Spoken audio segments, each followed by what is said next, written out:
पवन नारा भी इस वक्त हमारे साथ मौजूद है।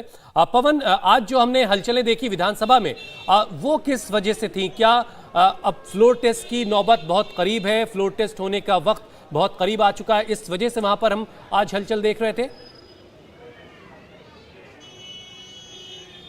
देखिए, इसे हमें ऐसे समझना होगा कि इस तरह के जितने भी मामले अभी तक अदालत पहुंचे हैं, तो अदालत ने एक बात बहुत स्पष्ट कही है, the ultimate test of strength is on the floor.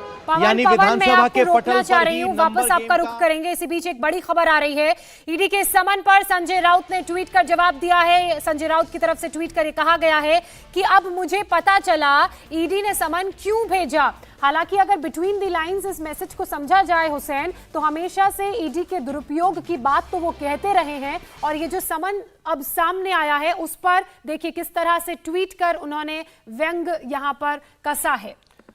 और ये ऐसा मामला है कि इसको लेकर के लगातार विपक्ष सरकार पर हमलावर रहा है, और संजय राउत भी वही कर रहे हैं कि अब मुझे पता चला कि ईडी ने समन क्यों भेजा है। लेकिन ये वो मामला है जिसमें संजय राउत की पत्नी की संपत्ति भी जो है जब्त हो चुकी है, और इसी हालांकि हमने इससे पहले खबर दी है दर्शकों को कि संजय राउत इसमें थोड़े वक्त की मांग कर सकते हैं। एक बार फिर से पवन के पास चलते हैं। पवन, संजय राउत ईडी के सम्मन को लेकर के क्वेश्चन कर रहे हैं, वही एक जो हमेशा से हमने देखा है कि विपक्ष ईडी के रोल को लेकर के बहुत सारी शंकाएं, बहुत सारे सवाल उठाता रहा है, और एक ट्वीट के जरिए संजय राउत फिर से तंज कस रहे हैं। बिल्कुल, संजय राउत का ये आरोप कि ये सब राजनीतिक मंशा से किया जा रहा है कोई नया नहीं है। इस मामले में उनकी पत्नी से भी पूछताछ हो चुकी है। ये चौल के जमीन का मामला है जिसमें प्रॉपर्टी भी अटैच की गई थी। तो इस तरह से संजय राउत ने तब भी जब उनकी पत्नी को नोटिस देके पूछताछ के लिए बुलाया गया था, इसी तरह की भाषा थी। इससे पहले जो विधायक गए थे उनके बारे में ये कहा गया कि वो सब ईडी से डरे हुए हैं, सेंट्रल एजेंसी से डरे हुए हैं, दबाव में हैं, इसलिए गुवाहाटी गए हैं। और अब संजय राउत ने वही भाषा, उसी भाषा का इस्तेमाल अपने को मिले नोटिस को लेकर भी दिया है।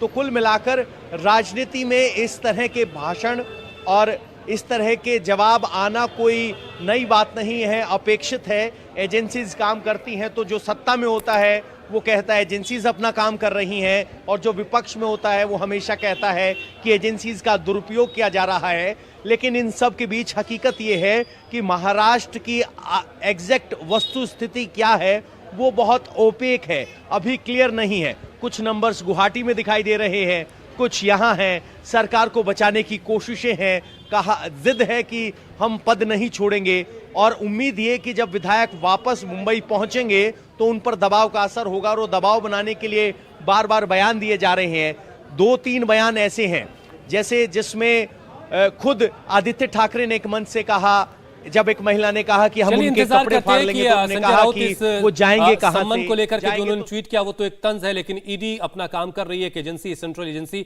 उसने पेश होने के लिए कहा। वो क्या करते हैं वो आने वाले वक्त में पता चलेगा। एक और बड़ी खबर, देवेंद्र फडणवीस के घर पर इस वक्त एक बड़ी बैठक चल रही है।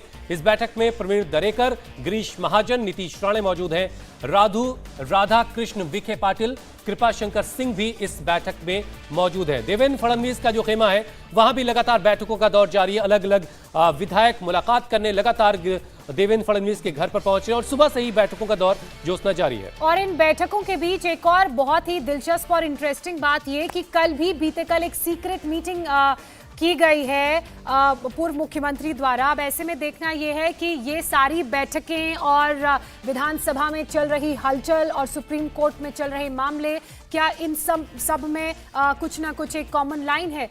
राजेश से इसका जवाब ले लेते हैं। राजेश, जिस तरीके से अगर हम बात करें देवेंद्र फडणवीस के घर में चल रही बैठक की, और साथ ही बीते कल जिन्होंने एक सीक्रेट मीटिंग की थी, तो क्या ये माना जाए कि अब वक्त बहुत ज्यादा है नहीं फ्लोर टेस्ट होने में?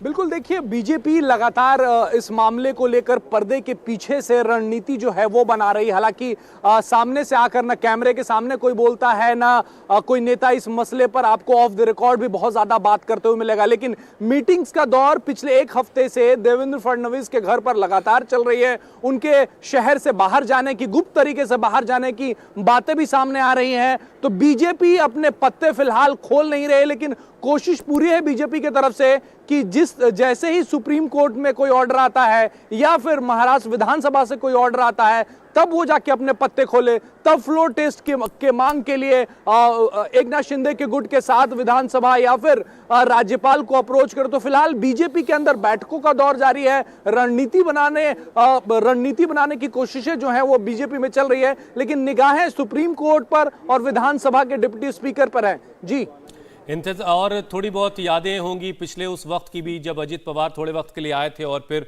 पूरा का पूरा खेल ही पलट गया था। इस वजह से भी अभी बेचैनी भी इस बात को लेकर के होगी कि जो शिंदे गुट है उसमें से कहीं कुछ ऐसे विधायक तो नहीं जो वापस पलट करके उद्धव ठाकरे के गुट में लौट जाएंगे। इंडिया टीवी हर वक्त हर जगह डाउनलोड करने के लिए सर्च करें इंडिया टीवी न्यूज